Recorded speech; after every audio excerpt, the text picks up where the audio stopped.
Good morning, millennials. Welcome back to The Toast. Happy Wednesday. It is hump day. So appropriate because I'm seated with three of the most humpable, lovable, sexy people I know. It's Bryce. It's Strice. It's Jax. And it's Claude. It is. That's so true. Yeah, the Strice brothers are with us, both of them in studio, like on chairs, visible to the audience watching on YouTube. And yad welcome, because these are some gorgeous boys that you're seeing today. Yes, it feels so good, so right. It's been weeks. It's been Months eternities since the Strice brethren have been on the show, and it's time today that they get their fucking asses up and work. I know, like they don't even know how important, how integral to the business they are. Yeah. And today's episode is going to have 1 million views. And literally all they have to do is sit there and look pretty. Literally. Just like us. Just like us. It's not as easy as people think it is. No, and everyone just wants to hear from us, you know? I know. We can't just sit here and look pretty. I mean, we could, and it would be good. And it would be gorgeous. But it wouldn't be great. No. Well, it's great because it's Wednesday, and we've got stories. We've also got Dear Toasters, some conundrums to help the girlies through. Mm-hmm. We're together. Yeah. We're alive. Yeah. What else is going right for us today? You got a new couch. I got a new couch this morning. It was just delivered. I'm so excited to go downstairs and really tinker with it and make it my own. Live couple with it. Pillows, get it all decorated. My living room is now coming together. Most of the pieces have arrived, but I need to move my TV over and then place some more things. So I'm really excited about this journey. Big things happening. You chose a big week to come. I'm a big girl, so it's only right. Ain't that the truth? Okay. Watch your mouth when you talk to me like that, okay? Sorry, I was just backing up everything that you say. No, Jackie's kind of on one this morning. She told me she didn't like my outfit. No, I went into Claudia's room and she was already complaining about her outfit. No, I just said my capsule wardrobe here is not doing what it needs to be doing because I honestly am spending way more time here than I thought I ever would. I thought I just needed the bare minimum. No, I need a full look, a full wardrobe. We have big plans this weekend. I'm gonna have to borrow something from you or Olivia. My capsule collection, it's not cutting it. Yeah, so I just didn't disagree with her. She was yeah, you look like trash. That's really what you said. I didn't say you look like trash. You just said you're giving trashy vibes. That's literally not what I said. I'm not going to repeat what I said. Because it was worse. Not. It was not, but some things can be meant for the private. No, she just entered and was wow, you're so ugly. That's what she said. I would. No, I'm kidding. I can't with the fucking blasphemy, the fallacies coming out of your mouth. She didn't say that. She just said, you look, wow, you're putting the turd in Laturdia. That's what she said. Yeah, that is what I said. Let's get real. I'm so living for our Laturdia, McClurdia era. The way this nickname has caught on, I know I don't stop talking about it, but literally every message I get is Laturd. Laturd. And I hope we never exit this era. The thing with you is your nicknames are are always in and out of eras. Fickle and fleeting. Some things have lasted and stood the test of time. That's true. Counselor Snitch. Yeah. Yeah. Bet she didn't see that one coming. No, none of us did. Years and years. I hope Laturdia is here to stay, but you never know. You can't control. You don't know where she'll go from here. And that's the thing about Laturdia. She's so mysterious. But I will take your request and I will file it away and I'll let that influence my next decision. I will. And I also feel every time we podcast together, the next day on the podcast, I say something to this effect, but I have to say it again. I'm not okay. Yesterday was the hardest day of my life. Oh, every time we podcast together here. Yeah. Because, taking care of Harry, but yesterday Olivia was just so busy. She had her hands tied. She said, can I drop? She had her hands full. And she said, can I drop Michaela off? And I said, of course. I thought, we would lay in bed. That's the thing about Michaela. She loves to lay in bed and watch TV. She's my soul sister. But I got Michaela on crack yesterday. She had just woken up from her nap. And I had to watch her. She was done with laying in bed. She was done with laying in bed. And Olivia said, you could do whatever you want with her, but she can't jump around because she got her adenoid surgery. So her ears are very sensitive. She can't jump around. I'm great. I'm not looking to jump around anyways. What did Michaela want to do? Jump the fuck around. She wanted to go outside. She wanted to jump on the bed. I needed this bitch to sit down. I was so tired. It was I had worked a full day and now I had to work Michaela hours. When her parents came to pick her up and have dinner with us, they couldn't leave fast enough. I needed everyone to go to sleep. I needed to lay in bed. I was not okay. And I understand that being a stay-at-home mom is such a privilege. When I tell you, it's horrendous. I never want to do it. Question. Would you rather be a stay-at-home mom or assemble chairs on the beach? Oh, shit. Okay, so for some backstory, since I feel like I haven't said this in a while, people always ask, like, it's like a dinner party question, like, what's the job you would least likely want to have? And everyone's like, shovel shit at the elephant circus. Shovel elephant shit at the circus. Mine is 100%. I would not want to be like a cabana boy on the beach who like sets up chairs and umbrellas in the sun. It's too much physical labor. I hate being outside, and like it's so hot. All of my least favorite things. Like walking in the sand. It's not just like you could sooner do it at the pool. Of course, it's like, there's something about the tension on the beach. Walking on the beach is so hard. Yeah, plus like carrying everything, setting it up. That job is the amalgamation of everything I hate, like being physical, being hot, being outside. So would I rather do that, or to me, like a lot of the elements of being a stay-at-home mom mirror that of being a cabana boy. It's kind of like the same physical vibe. Yeah. I think I'd still rather be a stay-at-home mom because I get to be inside. Like, at home. No, yeah, and there's air conditioning. Yeah. But it's a really good question. Yeah. Drop a comment, you guys. What's the job you would least likely want to have? Yeah. And I feel like people don't think it through because everyone's always like, garbage man. It's like, really? The garbage truck has air conditioning. No, and like the benefits and the pay. Yeah, you are severely well taken care of. You work for the city. You have great health insurance. You have an aux cord. Like, what's bad? You meet lovely people. I think for me, and this is really specific to me. And it should be. The answer should like, be. This is other people's like job, and it's like not a bad, it's a great job. But for my skill set and my weaknesses, the thing that I would be the worst at that would like just drain me would be being a real estate broker and going around and talking all Personable. day and like wearing heels and like meeting new people all day and like just I'm personable, but like no, like you have to give your like social battery. Small talk all day long. Yeah, no, that's for me. That's not a job I could see you doing. No, and like if I showed you the apartment, like here you go, take a look. You know, it is what it is. Like I'm not going to change your mind. No, look and around. It's like I know the Sub-Zero fridge and all the details. Like I couldn't. I feel like I could do it. I feel like real estate agency is like a performance of sorts. Yes, that's true. And like I could dazzle. Yeah, you could. I think I could do that. I don't know if I would enjoy it. I think it's a lot of time on my heeled feet. In the heels. The heels. It's not fair. Like when I see those selling sunset girlies, I'm like, you have my utmost respect. Yeah. But I think I could do it. And I'm also like, another thing that is not my skill is like sales. I don't think I would be good in sales, like trying to convince someone to buy something. Like I'm very like, if you like it, you should get it. No, and if you don't need it, you probably shouldn't. No, and I think also part of being a real estate agent is like, you know, relying on personal and social connections. Like, oh, do you need a house? Let me sell you this. Or, oh, I just saw this great property. You might be interested in it. And like for me, mixing work and like my friends kill me. Like seriously, take me out and shoot me. Yeah. I hate to be like, to even like seem like I'm trying to like gain something from a friendship, you know? Yeah. I hate that. Yeah, no, you have to be able to like work your network. Yeah. Your network is your net worth. Yeah. For me, no. But I'm curious, you guys, drop a comment. What would be the job, any job in the world that you would not want to have? Yeah. Because it's so random. Yeah.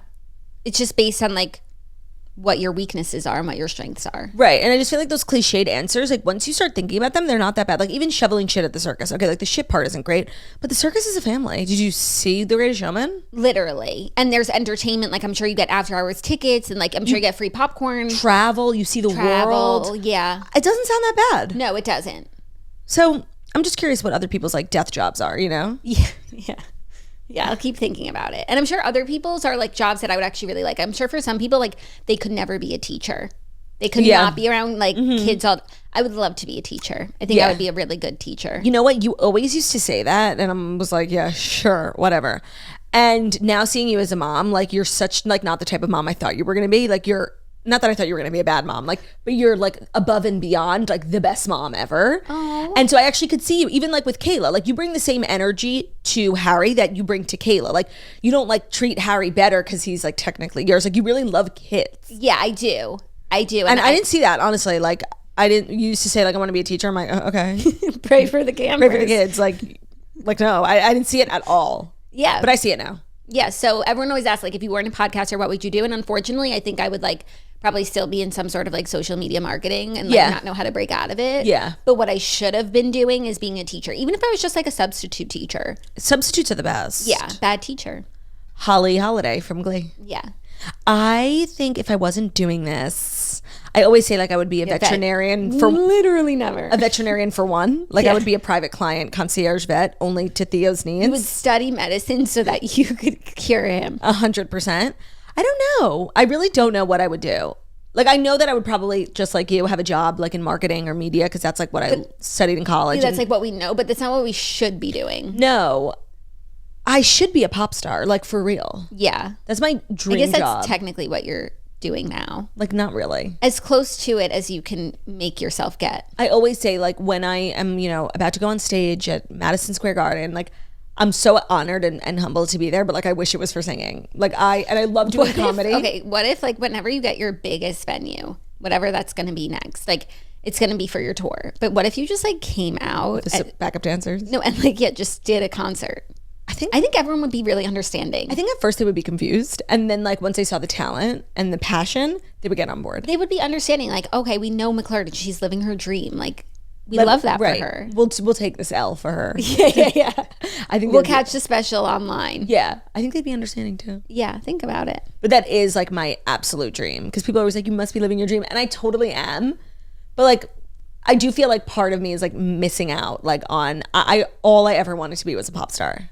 I feel like maybe you should work it into every set, like an intermission or something, where you just get to live out your dream for a few minutes. Or like I'll end the show because I want it to be like I want the show to be perfect, and then I'll come back and be like, by the way, you guys can leave, but like I'm going to do another 30 minutes just singing. But this is not mandatory. Feel free to leave. Feel free to go get a drink. I think they'll stay. Too. Maybe not the husbands, but they need to drive home. So true. They'll wait outside. They'll wait in the car. Yeah. Listen to the toast. Literally. So we've got a great show today. I don't have anything really else. Oh. I'm watching Ginny and Georgia. And, people are like begging me to recap it. They're like on their hands and knees. I saw one comment. Yeah, I did. Begging, like pleading. Claudia, please. I'm only on like episode 4 or 5. And like, it's not really like a substantial show that you can recap, like where you can have intellectual conversations about it. It is so bad, but it's like incredible. I love Georgia. I can't with Ginny. I think that's the point. Like, she's like this angsty teen who's just being so dumb. Like, and Georgia's like this, teen mom who like, hustles hard. And I love Georgia. And I just want Ginny to be nice to her mom. It's basically a TV show about like a kid who's mean to their mom. And I feel like I saw enough of that growing up. I hate people who are rude to their parents. And it's definitely triggering me. Yeah, but I do think you would like it. That's what Olivia said. Olivia watches it too. I think you would like it. I don't know if I have it in me to give it a chance. So, for you, like whenever you see that guy, what's his name? Richard from The Bold Type, that actor. When you see him in like a Hallmark movie or a TV show, like it's going to be your type of show. Yeah. I realized last night I have one of those. Who? The character who plays Jason Street in Friday Night Lights. Yeah. He's in Heart of Dixie. He's also the mayor in this show. I know if he's in a show or a movie, I'm going to like it. Yeah, that's good. And it's so funny. I don't know why. Like, I have this like weird connection to him. Like, maybe because I was really moved by his story when I saw him in Friday Night Lights as a young girl. But whenever I'm reading a book, I always find a character who I imagine as him. He was in something else recently, like something real. Also, the fuck is his name? Yeah, I'm on my Jason Street actor. His name is Scott Porter. Oh, that sounds right. And he is in everything. Heart of Dixie, Friday Night Lights, Ginny and Georgia. But there's something else. Oh, he was in Why Women Kill. We loved that show. I did love that show. Who was he? Season 1 or 2?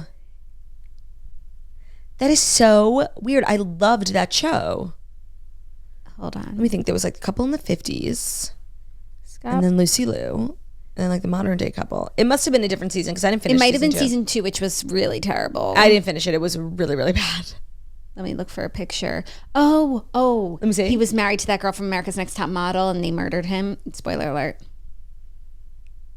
Remember her? Oh, he was the abusive. He was, bad husband. He was very good that was in kind that. of like a departure for him. It was like on a new serious role. Yeah. Because he's only like, he must have like an agent who specializes in trash.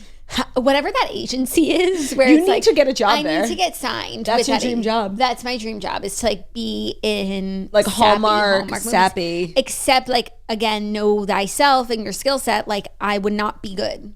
As an actor? As an actress. What do you mean? I'm not a good actress. Really? Yeah. Don't say that. I hate to say it. And I know that the craft doesn't require much. It doesn't. But I'm not good. I think I could be like an incredible actress. I think you could too, because you're very dramatic. Like, I'm not a good actress, and I'm comfortable saying that. No, but I feel like you and I will go somewhere and we'll like be with people or whatever, and we'll get in the car and I'll be like, I fucking hated that. And you'll be like, really? What? Like, I thought you were having a good time. Like, I think I'm a good actor, like in everyday life. Yeah. Like, Ben is always like, we'll get in the car and be like, fuck, like, let's get home. He's like, I thought you were having a good time. Yeah. That, like, even my own family believes me. Yeah. No, I think I've got the skill set for it.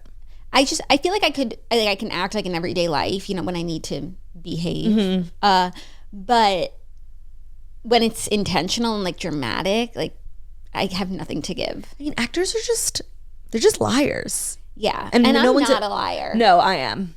I lied to you are. yesterday. You did. I asked her if she was getting in my bed, like while I was out. She just wanted to like relax in my bed because her room was occupied. And I asked, it was like, did you shower last night? She was like, no. I was like, oh, but you bathed. And she was like, yeah. But I wasn't expecting the follow-up question. At first I was going to tell the truth. You were like, did you shower? I was like, no, like I wasn't even smelly or sweaty. And like, I was fine. And Jackie was like, I guess to Jackie, the concept of me showering was so inconceivable. She just assumed that I bathed. Yeah, because my room has a tub. You were talking about how you were excited to take a bath that night. So Jackie was like, oh, so you bathed? I was like, oh yeah. So I just went along with the lie. And then I told her a few hours later that I lied. After she had been in my bed. And I'm not going to lie. Like, she was upset. I just don't like that you lied to me. I wasn't planning on lying, but you kind of like cornered me with this follow-up question. I did not. Like, so what? I didn't bathe. Like, who cares? I'm literally so clean. But you made it a big deal by lying about it, right? Isn't that what you always say? It's not the crime, it's the cover-up. That is what I always say. I really believe that too.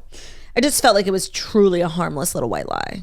Yeah, except like, and not in a negative way, but maybe it was just because like you're a different person. When I got into my bed last night, like, oh, shut up! Seriously, shut the fuck up. Your bed was fine. I laid on top of the covers in my clean pajamas. Like, don't even start. Like, don't if I fucking was start a with me. detective, like I would have known someone else was in my bed that day. You're such a little scoundrel.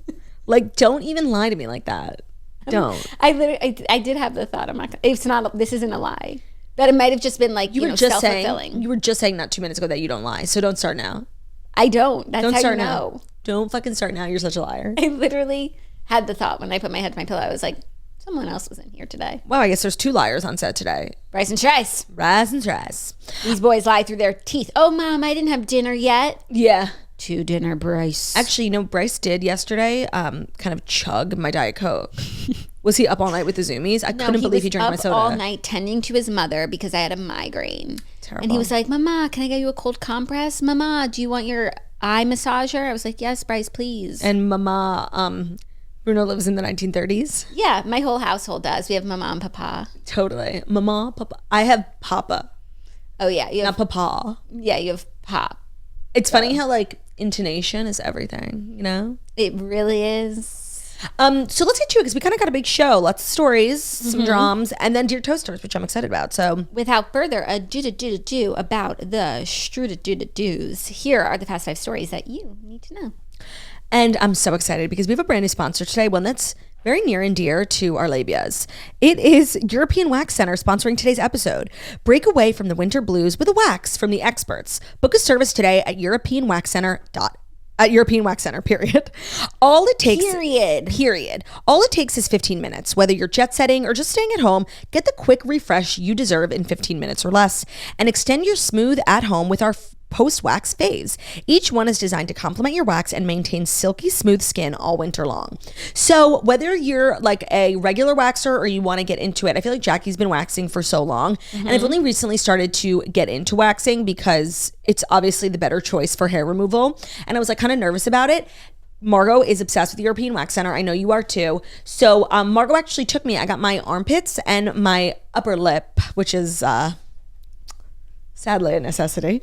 And she took me to her favorite girly at European Wax Center. And I have to say, it was such a pleasant experience. It's really not so bad. And they make it fun. They have a great playlist going, like a lot of Kelly Clarkson. Everybody who works there is so nice. You get caught up in the convo and the wax is over. I've been going to European Wax Center for years. I go to a European Wax Center down here. And it's nice, like whether you're traveling or you've moved, like it's a name that you can trust because you don't want to let a lot of people into the your world space. of your waxdom. No, it's true. They're really, especially for me in the city, there's so many convenient locations. When we went to get our first manicures together, when you moved down here, there was a European Wax Center right next to the nail place. And they do everything from brows to toes. European Wax Center specializes in all kinds of smooth, because smooth is what they do. And what's better than a smooth escape? A free one. So your first one is on European Wax Center. Get your first wax free and you're at European Wax Center. So experience a new state of smooth at European Wax Center. Make your reservation today. Your first wax is free. Beat the winter blues with a wax from the experts, keeping you silky smooth all season long with 15-minute appointments, exclusive comfort wax, and an array of post-wax products. Beating the winter blues is smoother than ever before. Want to give it a try? Your first wax is on the house. Get your first wax free at European Wax Center. Damn. Today's episode is She said free. I did say free. She said free. Today's episode is also brought to you by Clinique. Many things in life can dehydrate your skin, including weather, pollution, blue light, time spent in the sun, mask wearing, air traveling, and air conditioning. Fight back against life's daily dehydrators with Clinique Moisture Surge 100 Hour. This supercharged gel cream hydrator delivers 100 hours of hydration for plump, glowing skin, even after washing your face. Auto-replenishing technology helps skin create its own internal water source, delivering continuous, oil-free, and non-greasy radiant hydration. After 1 week, 99% of women say that it leaves their skin feeling deeply hydrated. So Clinique is a brand that you can certainly trust. And this time of year, I feel like everyone's skin is getting like dry and flaky and just like kind of crusty and gross. So turn to the experts at Clinique. The oil-free gel cream moisturizer with aloe bioformin and HA complex penetrates deep into the skin's surface for 100 hours of stabilizing hydration. Plus, the auto-replenishing technology helps skin create its own internal water source to continually rehydrate itself, then lock in moisture. And your skin will feel soothed with hydration in 3 seconds, and it keeps on glowing. So I have used this product. After one application, I saw an immediate boost in hydration and just my overall skin radiance. My dehydrated skin was smoothed and comforted with a nourishing hydration that lasts. I feel like sometimes you'll put on a product and it'll just like go away after a few minutes. But this product from Clinique like is continually hydrating your skin throughout the day, and you'll notice like that glow and that radiance all day long. And then in 4 weeks, women saw 37% improvement in skin barrier strength, more balanced skin microbiome, and a visible improvement in the appearance in fine, dry lines, which can be like really gross and crusty this time of year.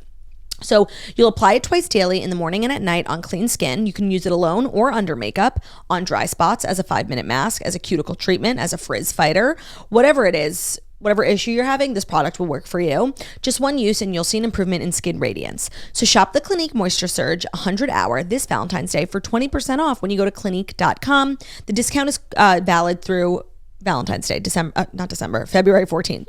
So shop Clinique Moisture Surge 100 Hour this Valentine's Day, and for 20% off, go to Clinique.com. The discount is valid through Valentine's Day. TY. Yet welks. First story, a little world tour news. Beyonce announces Renaissance World Tour dates for summer 2023.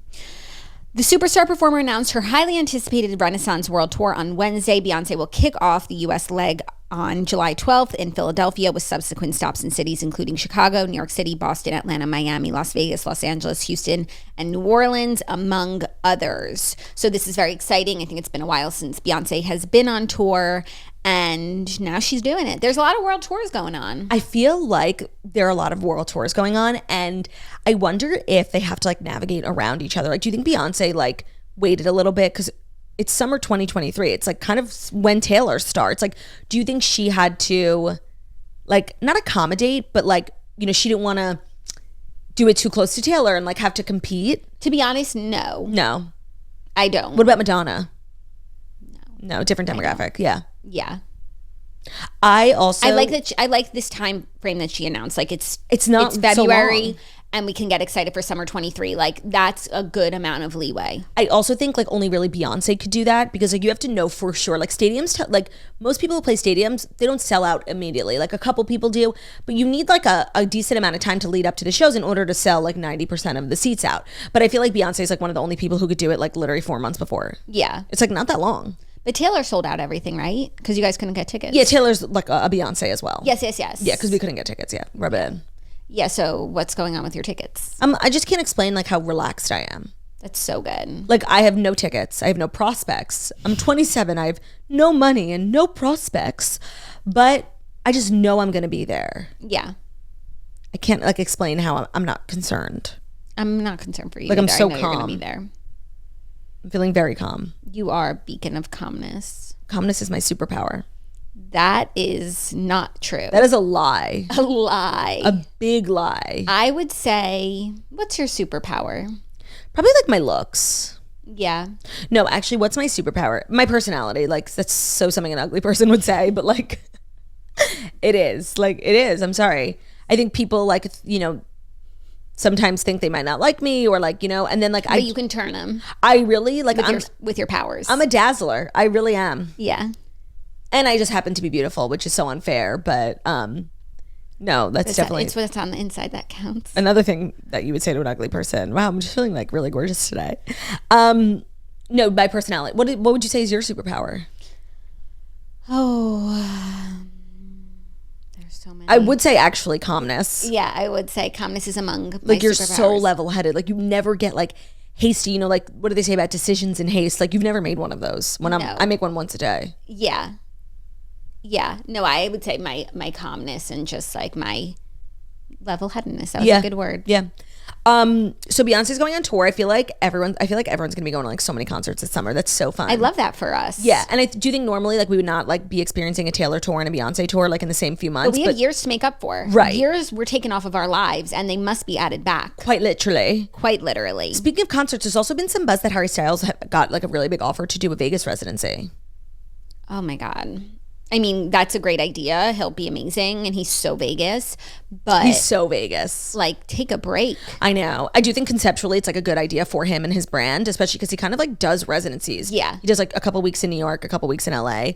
But my God, yeah. He did like take like a month off and now he's back at the Forum. But it's not even about taking time off. It's about like scheduling your schedule to be humane. Yeah. No, I agree. Like with days off in between. I know. It's like sad. He needs to calm down. Yeah.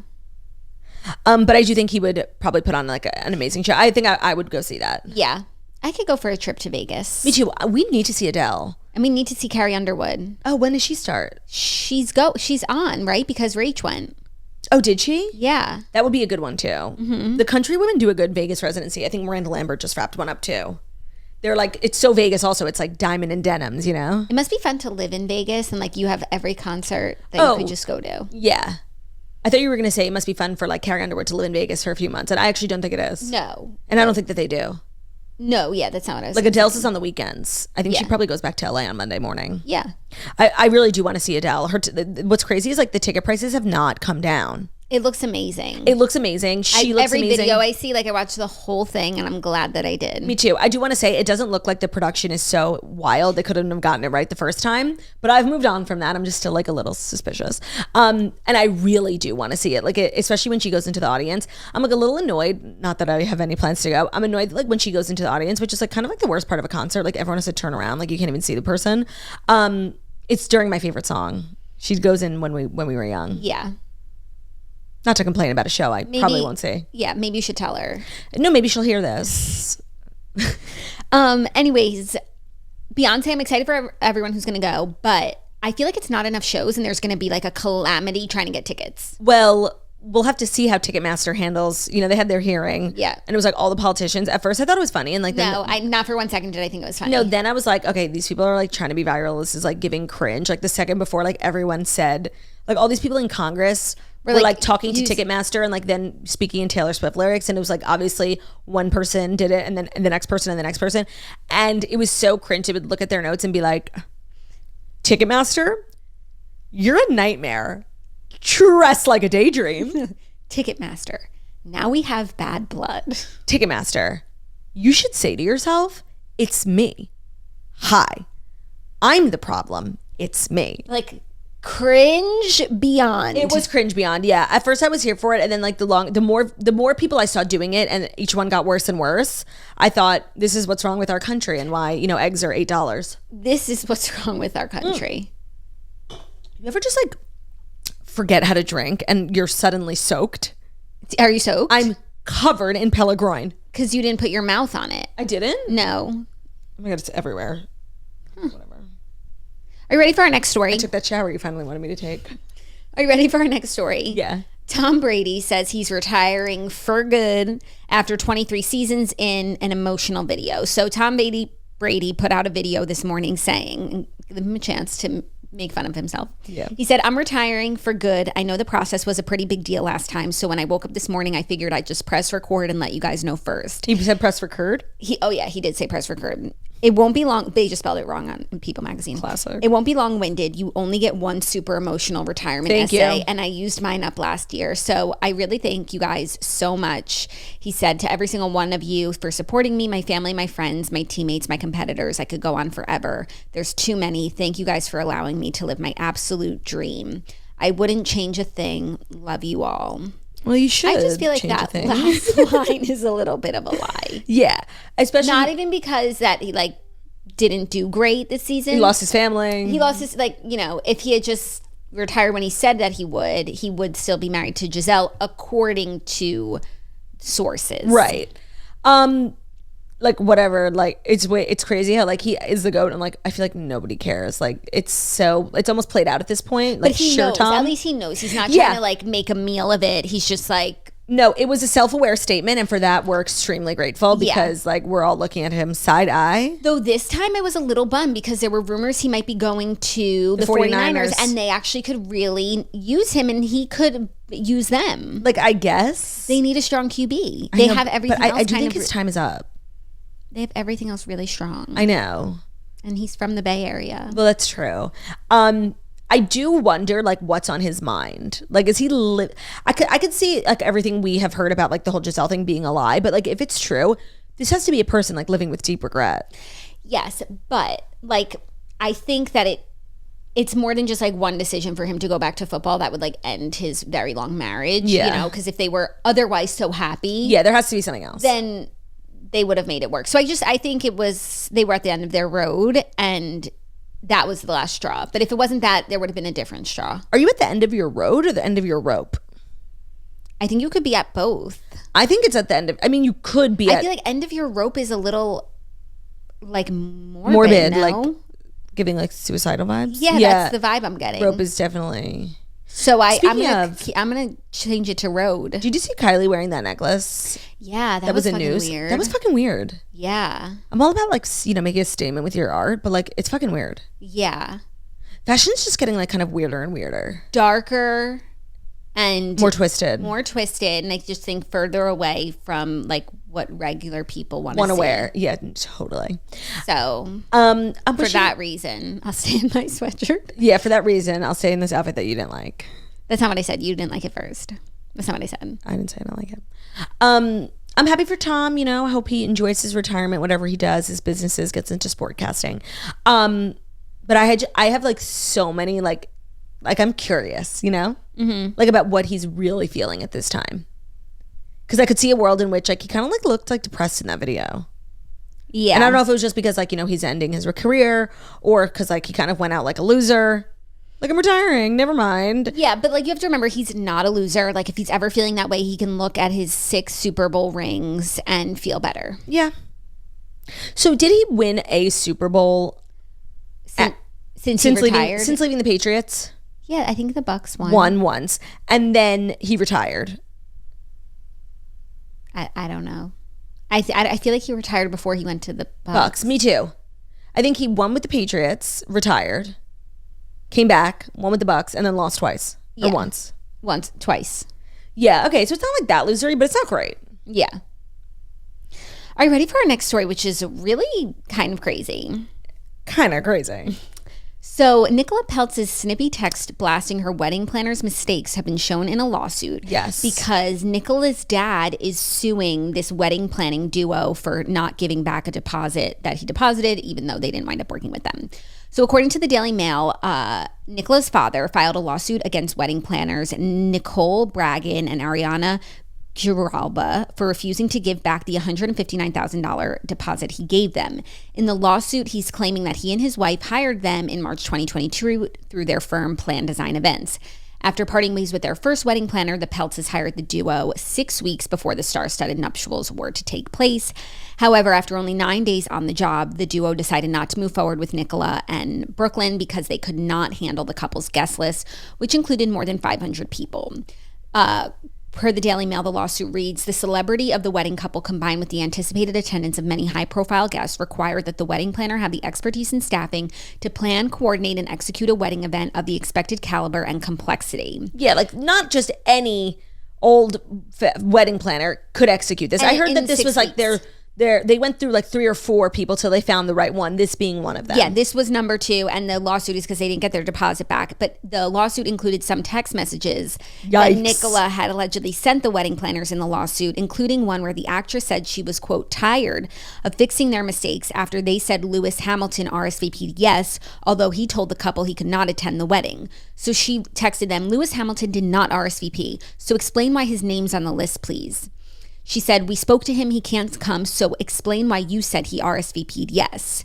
The wedding planner said she tried to explain that she needed more time to get familiar with the app that the virtual guest list was on. She said, I need time to do this. I'm going to take a moment to learn the app and send you the information. I hate looking like a fool, but I hate the most not giving you what you need ASAP. I will be back soon.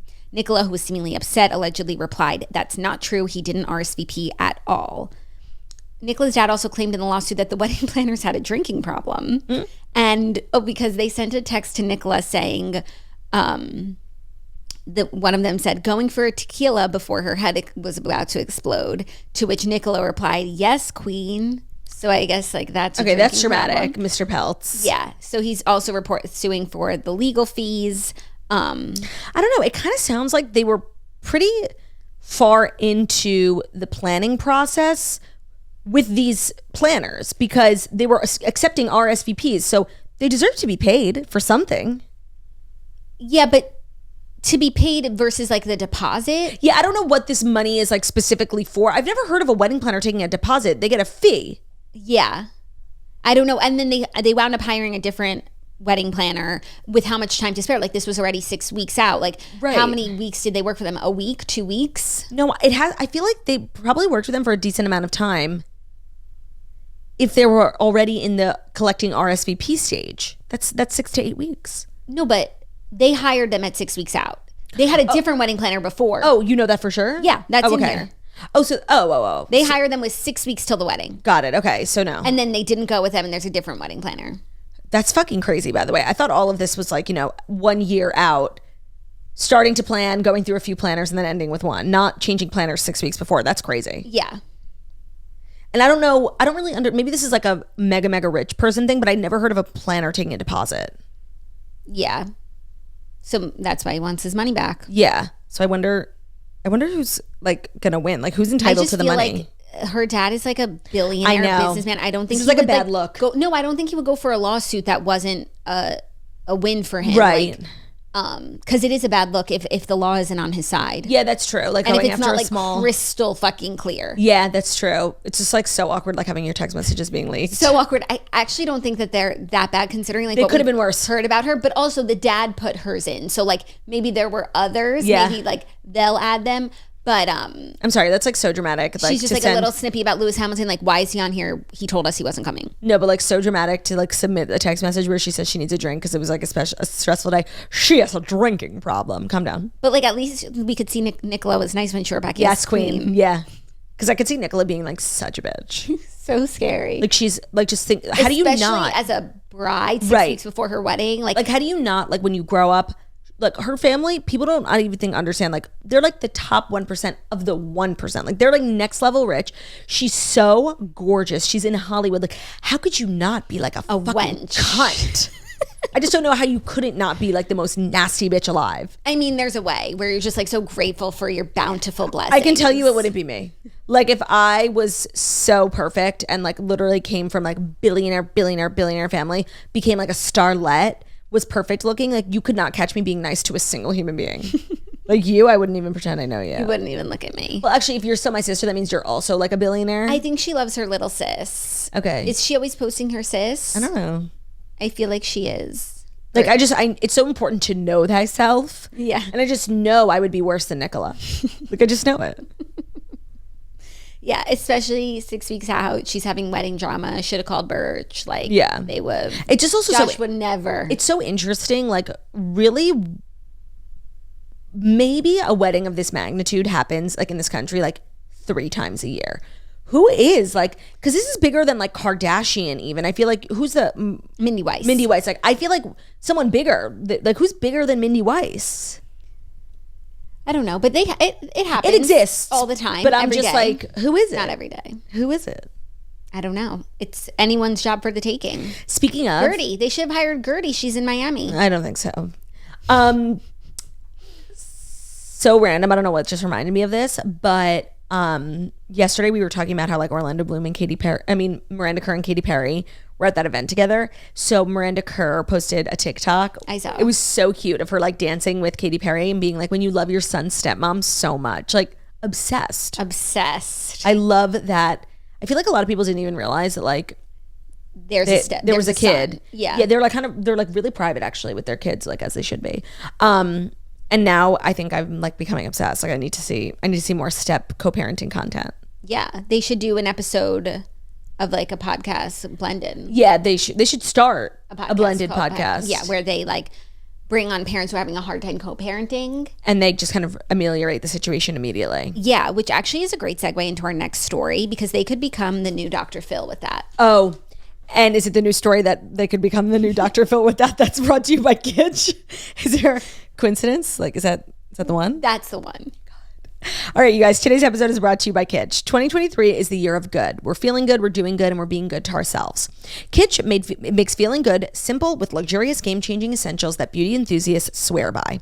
And they say that hair care is a new skincare, but there's one brand that has taken it to the next level with a cult-like following. Kitsch has created game-changing essentials that beauty enthusiasts are swearing by, like from satin pillowcases to time-saving towels. They know hair care doesn't stop in the shower. So whatever your budget, whatever your skin type or your hair type, Kitsch believes that you deserve little indulgences at an affordable price, morning, noon, and night. They were started in 2010 by selling hair ties door to door. They just started hustling and all they had was a dream.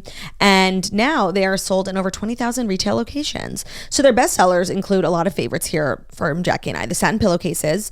They also make satin eye masks and caps. The satin is vegan and cruelty-free. They are so great for your hair and for your skin while you sleep. If you wake up with like a rat's nest and you find yourself having to like re-give yourself a blowout every morning, which was me a few months ago, start sleeping with a satin pillowcase or wearing a satin cap on your head. It will make the biggest difference. Also, it's great for your skin. Like if you wake up with lines on your face, that can cause like aging and wrinkles. And satin pillowcases are just like an all-around great thing to have. There's no reason you shouldn't.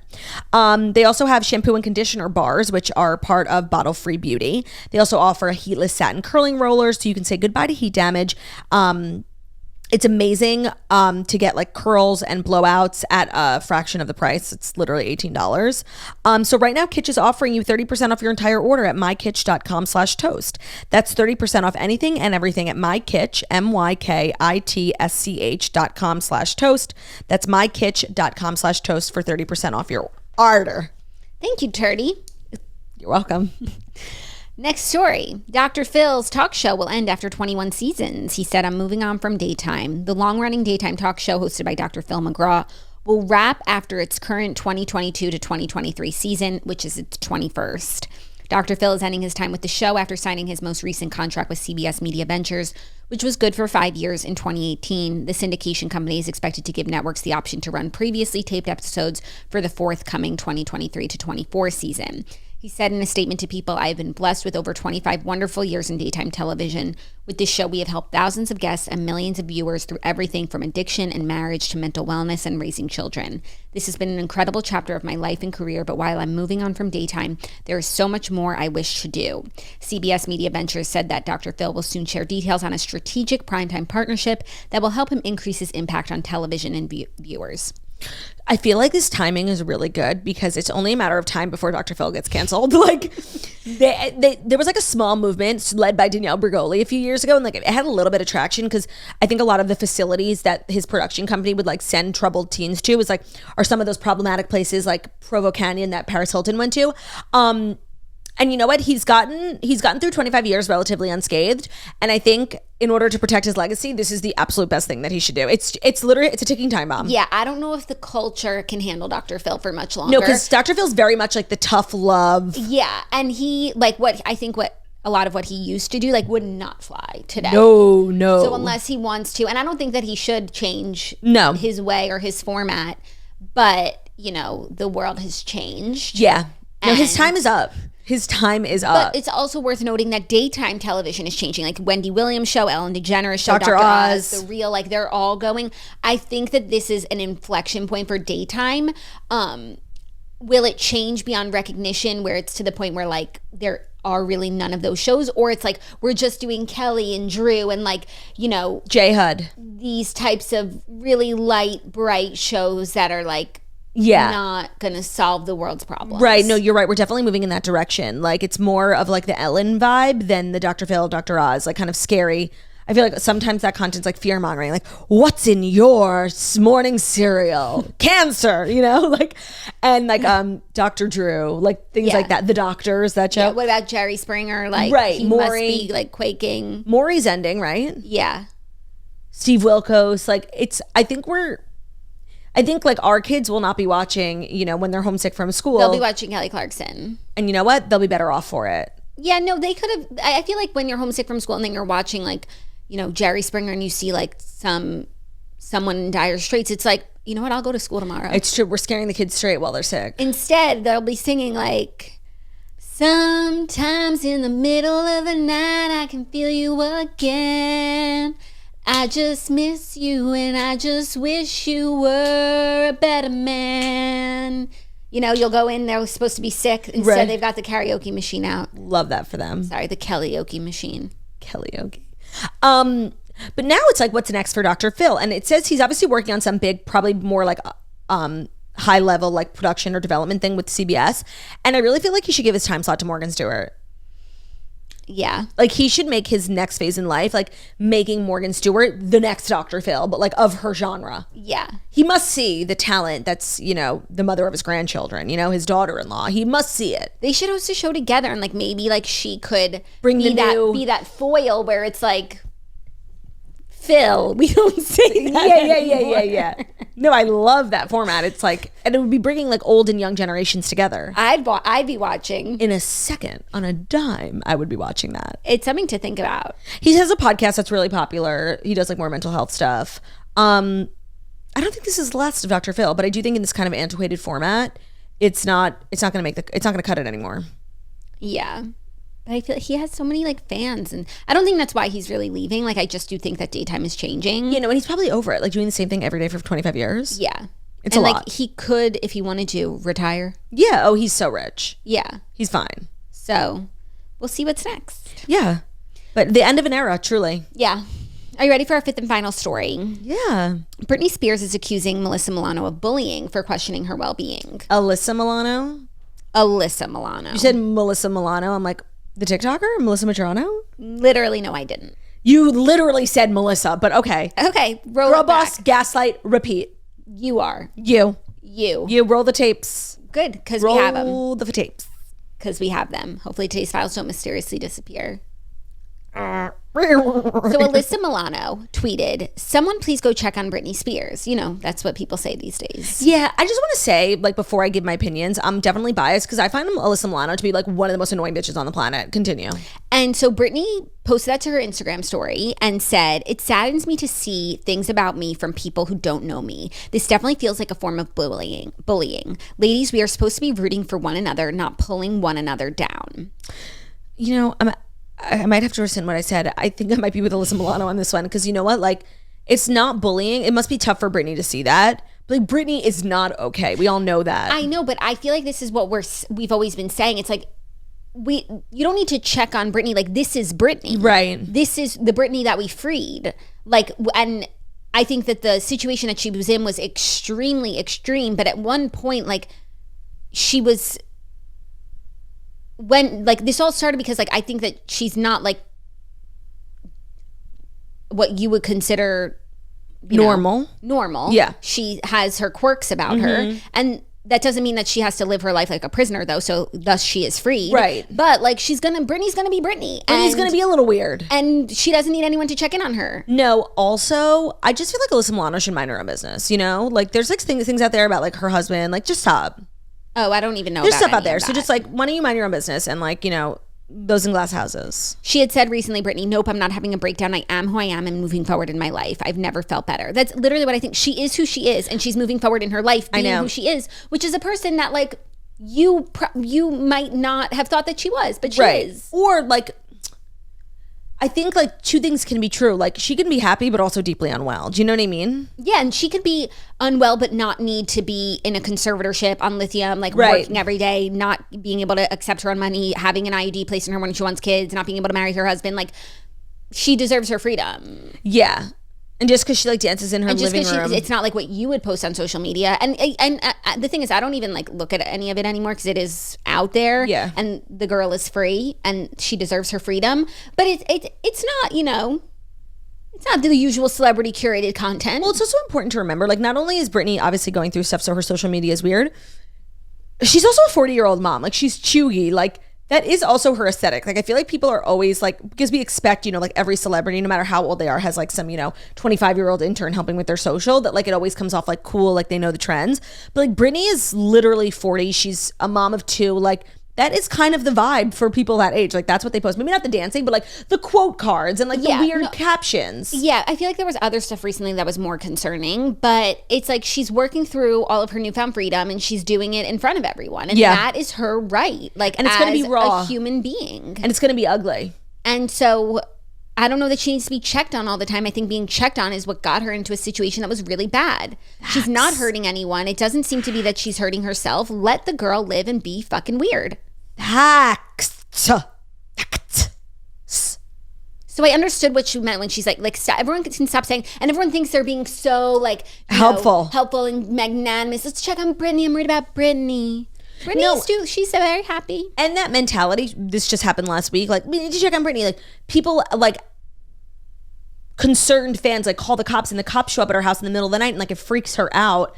So it's like, we can be concerned, but, like, there has to be a line. Please, it's so important for everyone in the world who cares about Britney to remember, you don't know Britney. So just like, don't call the cops to her house. Like, this is still a stranger to you. You don't really know. None of us really know what's going on. I mean, don't know what she's really like.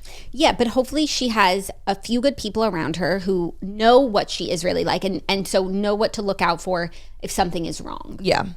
Agreed. It's been so nice to have the boys back. Like, Theo's been such a fucking angel this whole time. Yeah, so was Streisand. And now he wants to explore, which is his right to do. His duty. He's going to explore his duty. That's for sure. It's for damn sure. And that's our show. Oh, no, it's not. Sorry. It's not. I was wondering. You know me. I'm like, not okay today.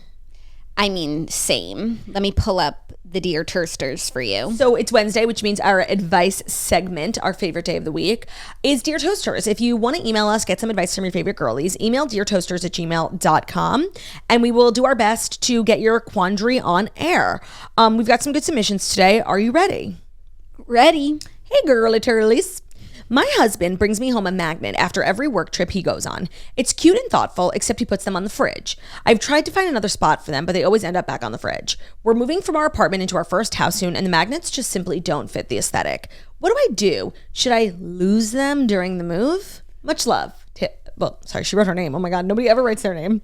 Much love, Magnet Girl. That is so interesting because it's so sweet, but I totally understand, like, we cannot be having a fridge full of magnets, but if they're not going to be on the fridge, like, they're just going to sit in a drawer, which is also kind of sad. Like, those are gifts from him. For me, like, I am, of Jackie and Ben, they both call me the sweeper. Like, I'm constantly sweeping up, throwing things out. Like, I don't care if they have sentimental value. Like, I hate clutter in my house. I find myself, like, you know, months later looking for stuff and being like, oh my God, I definitely tossed that in the sweep. So I'm just very much like, I don't care about your feelings. It's, you know, it's how the house looks over your feelings. This is like a really sweet thing. Maybe you could put them in like a shoebox. No, or like put them in a drawer, and then when you need a magnet on the fridge, like for a grocery list, like take from the magnet drawer, but we're not just gonna have like magnets on the fridge that aren't serving a purpose. No, yeah, that's like very like old retro. Like it's tacky. Like it's not the vibe. You could be like going into the new home, like I want purposeful magnets, and they're not just gonna sit on the fridge. Like if you want a grocery list or you're leaving me a note, like this is the magnet drawer. Do people still use magnets? Like our fridge is still magnetic. I feel like the new like vibe that was people having like cabinets over their fridge. Yeah. So most people don't actually have magnetic fridges anymore. I think my fridge is magnetic, but I don't have a magnet. Right. Is that still a thing? I guess like when you have kids and they start like coming home with like paintings and stuff. Yeah, like you have the kids' schedule on the fridge. Like it's cute. It's cute, but like I feel like that's very like a 90s thing. But not just magnets for magnets' sake. Right. No, I mean, I don't have children, so like I certainly don't have a single magnet in my home. Purposeful magnets is where we're going in 2023. Just be like, oh my God, I was listening to this podcast. They were talking about purposeful magnets. Yeah. And it really got me thinking, like, our magnets are not serving a purpose. And until they do, they should go in a drawer. They're just kind of like cluttering. But did you see that story about Marie Kondo? She's kind of like given up. Yeah, that was sad. That was sad and like a real reflection of the state of the world. It made me sad to think of everybody who threw their stuff away and is now like, oh, I want it back. They got carried away. They got condoed away. But I still like her philosophy. Yeah, right. If it doesn't spark joy, get rid of it. But I don't know. I feel like this might be a hard sell now that like Marie Kondo is bowed out. But maybe we need a new Marie Kondo called The Sweeper. New show idea. I am the fucking Claudia sweeper. Oshry is The sweeper. Your superpower is sweeping. It really is. But that's why my studio remains completely organized and clutter-free. My house, you will not find a single thing I don't actually need. Mm-hmm. And it's one of the great joys of my life, sweeping. I love it. I swept your house last night when everyone was still eating dinner. It's fun to sweep when it's just like the kids' toys because they just like all go back in the bin. It's like, and it goes from being like so messy to so clean so quickly. It's easy to clean when it's like, yeah. And you're also really good. You have like bins for Bruno's toys, bins for Harry's toys. Like it's easy to sweep your house. Yeah. I also just felt like it was like really messy and like Zach was going to come home. Like it's not nice, you know? Oh, thanks. I mean, that's a fun mess. That's not like really messy. That's not like dishes in the sink. No, I also like to be a good house guest. So it's not like, oh, Claudia's coming. Like Ben's toenail. Ben's toenail. Did we ever tell that story? I don't think that we did. I work so hard when I stay at Jackie's house to be a good house guest, like so that it's not like, oh, Claudia's coming. So like I know you'll never feel that way, but like I don't want Zach to be like, oh, so much work, Claudia's coming.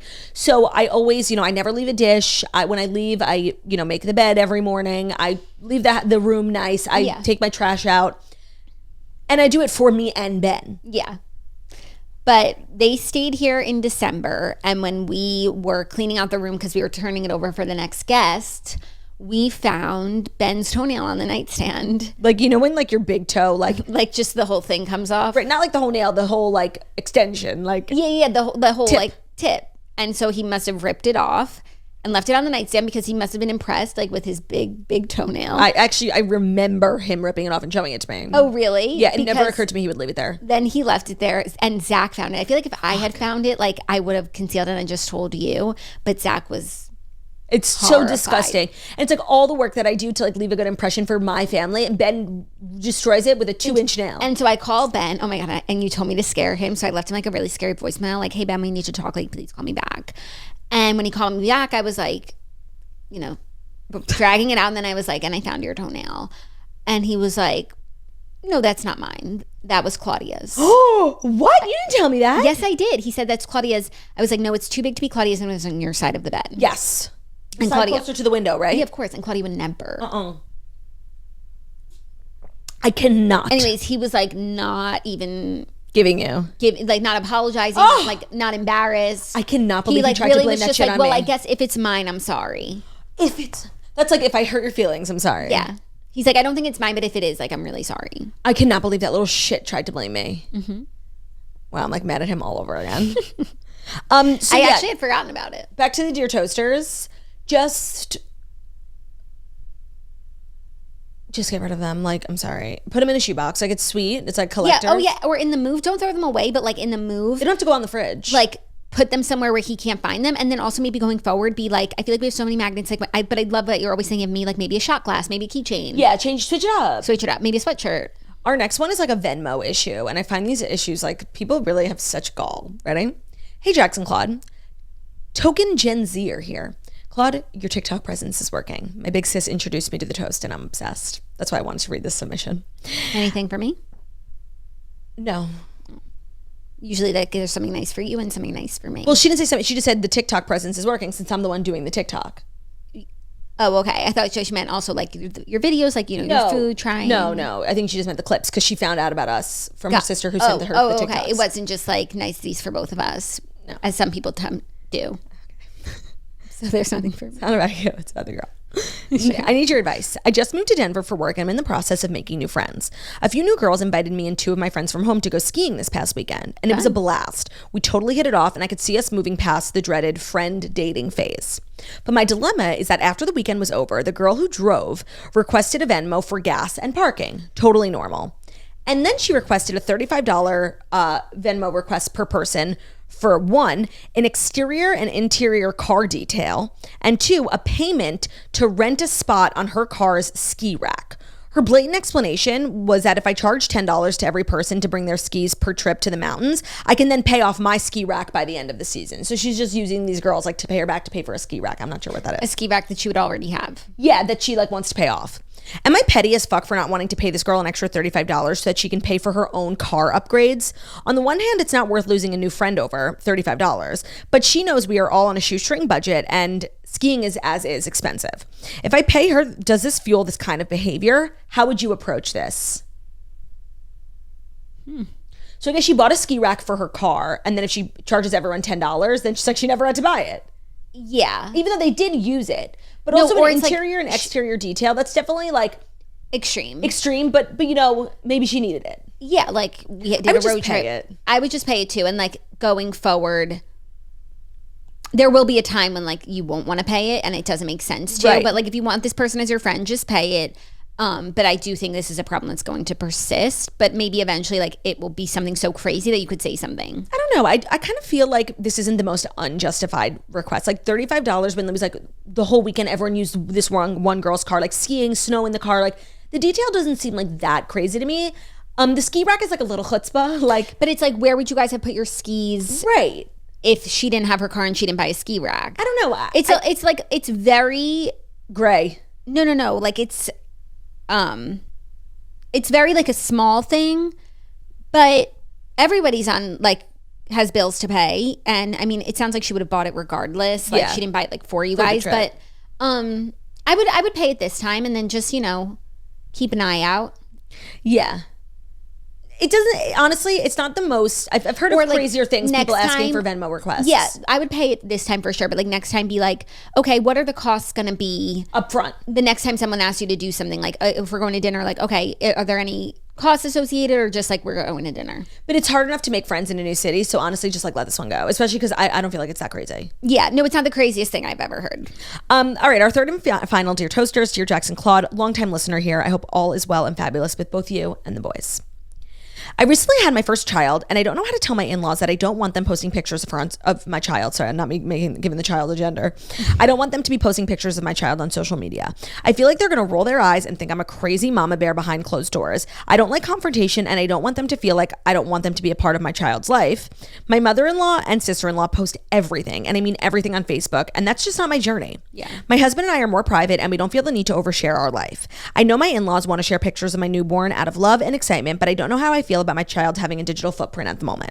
Here's the kicker. I want to be in charge of what photos are posted and when. I feel like they will think it's hypocritical of me if I tell them no posting and then I may post a photo here or there down the line. What are your thoughts? That's a very well thought out submission. Totally.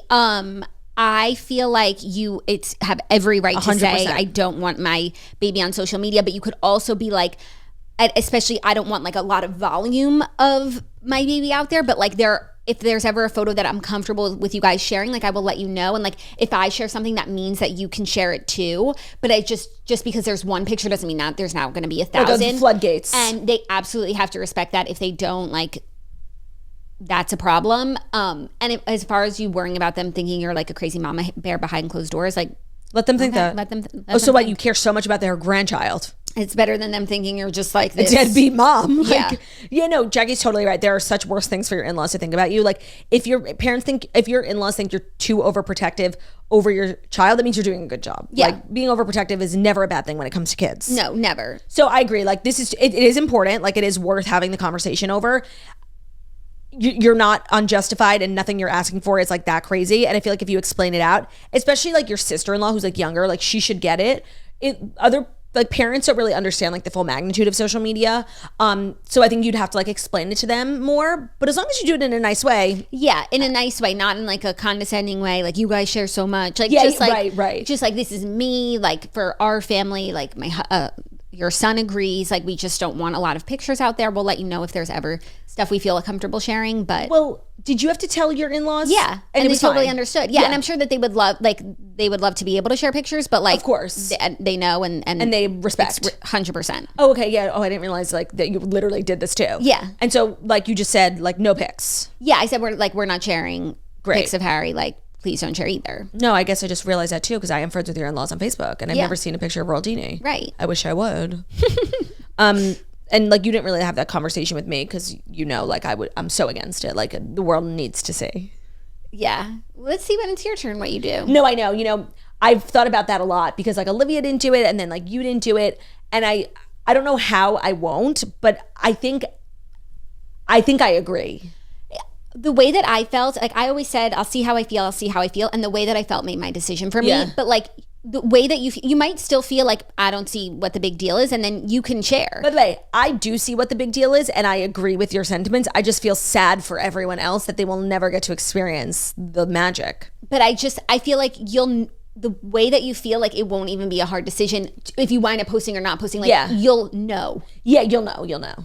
That's how I felt. I'm also just like a loser follower. Like whatever my sisters do, I do. Do you know what I mean? Yeah. So like the decision's already been made. I don't know, but sometimes you go rogue. I do sometimes go rogue, but not with important shit. Like kids are important.